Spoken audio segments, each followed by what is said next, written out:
did you pull up the notes? Presented for you. This. This whole. You can, there's an option there to swap presenter displays.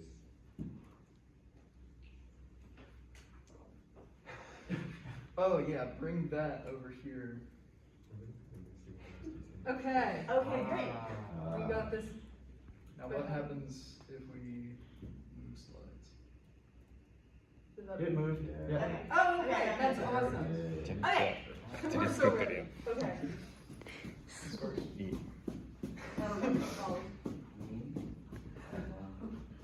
We're going to Yonezawa. Okay, so what is Yonezawa? Technically, it's not a city, because it has a population density of 150 people per square kilometer, Wow. where the minimum is like 5,000 something.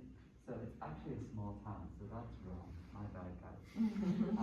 But it'll be kind of nice to be in a sort of more nature and naturally focused area, which Yonezawa definitely is. It's considered to be a humid continental climate, so similar to the Northeast, but more water in the air. And specifically along with that, there's very high precipitation in Yonezawa, particularly August through October, so we're gonna be hitting the very end of that, which would be so awesome.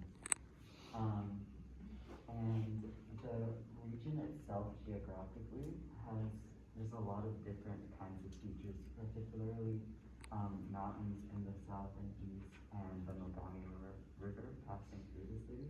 So it's like partially a city within a basin a little bit, just because it's surrounded by mountains and valleys and all that.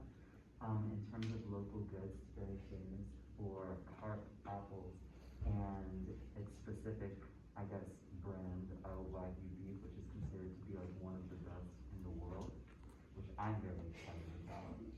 And also it's historically significant as a castle town, that being the home of the, I don't know how to say that, Uesugi clan?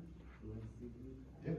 Yeah, which will be talked about more in later slides. And also it's just gorgeous, like, that's a real picture. I can't believe it. That's not Yonezawa. Anyway, next slide. So there's a lot to do in Yonezawa. The first thing, going back to the Uesugi clan history, so there's the museum and the memorial hall, which are on the old lands of the Yonezawa castle, which is also a very popular destination for people to go. So there's a lot of information and artifacts about that time when they were kind of thriving as warriors in Japan from like the 14th to the 17th century. So there's a lot of history there. There's also the Textile Historical Museum, which kind of was built to honor that history of Yonezawa and the things that they made and how much they made, which is super interesting. Fruit picking, which we've all talked about, is super popular just in the Yamagata Prefecture itself. Within Yonezawa, you probably have to bus at least I think an hour at least to get to one of the popular farms to get to, but cherries, strawberries, and grapes are all super popular to be picked during the summer months. And then there's also onsens, which are the very traditional hot springs in Japan, which are more in mountainy regions, probably away from the actual city itself. And a lot of them are kind of around really popular hiking areas, which is very cool. It's me. So there's a lot of hiking you can do in the area of Yonezawa. Not all of these are in the city proper, but I guess the first one to start out with is Mount Onari, because it's very close to our dorm. You can walk to it in a half hour. Take-san likes to go running there. It's, I think, 390 meters or thereabouts, so it's not that high. So a very fun mountain. No pictures of it on here because I couldn't find a good picture of it on Google Images. Then sort of the next two are they overlap because Mount Azuma Kofuji is part of the Bandai Asahi National Park, but it's this mountain down in the bottom right corner with the giant crater, which is very cool. It's an active volcano. It last exploded in 1896. The Bandai Asahi National Park is three sort of clusters of natural area in Yamagata and the surrounding prefectures. This is, I can't remember the name of the lake, I have it on my speaker like somewhere, but it's a very pretty lake. And this is one of the 3 mountains of Dewa, which are very cool mountains that you can go up that have significance for people who go to them to worship, and they have shrines on them. One of them has a shrine on the top with a staircase that has over 2,000 stairs you can climb, which is kind of cool. I'm also doing ramen. If you look really close, it is ramen hearts.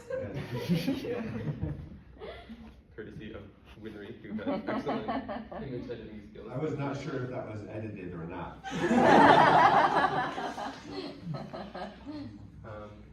I'm sorry.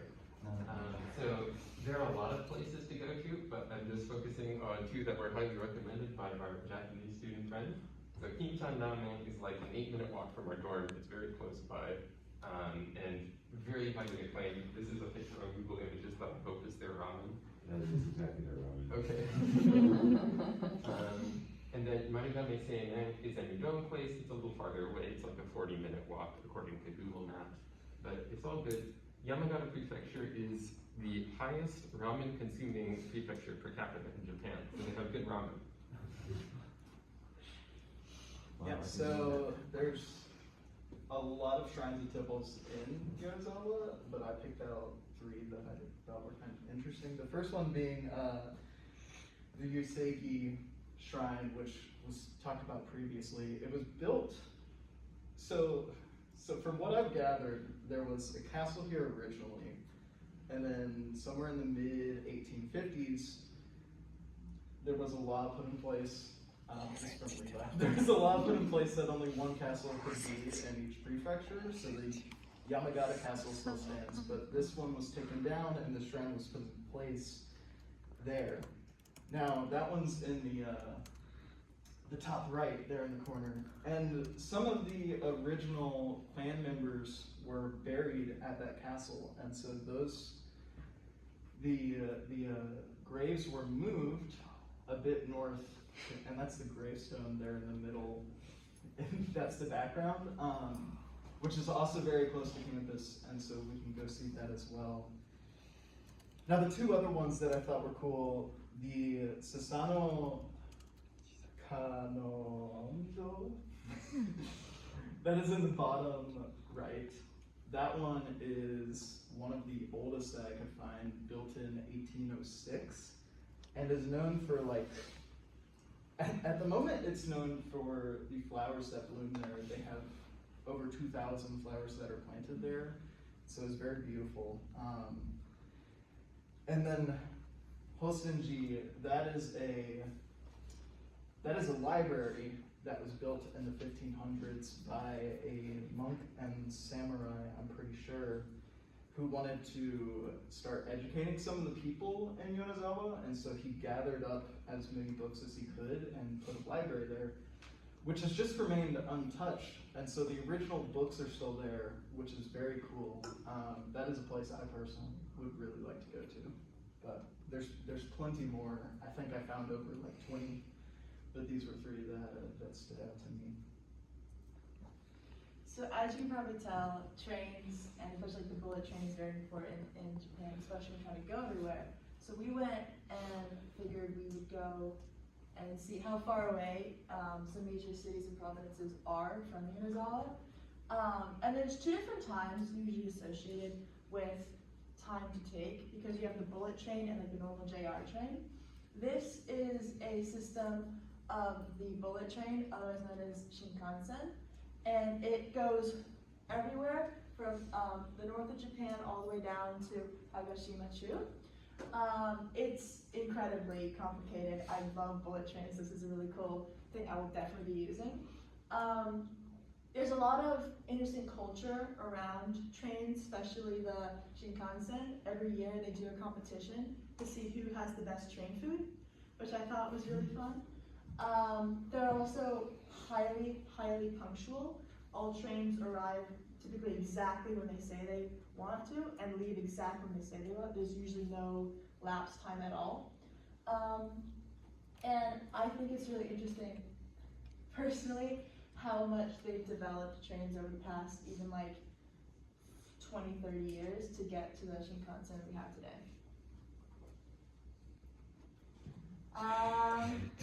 And that's because I lost. This is a picture of Yonezawa. And I hope you guys enjoyed the presentation.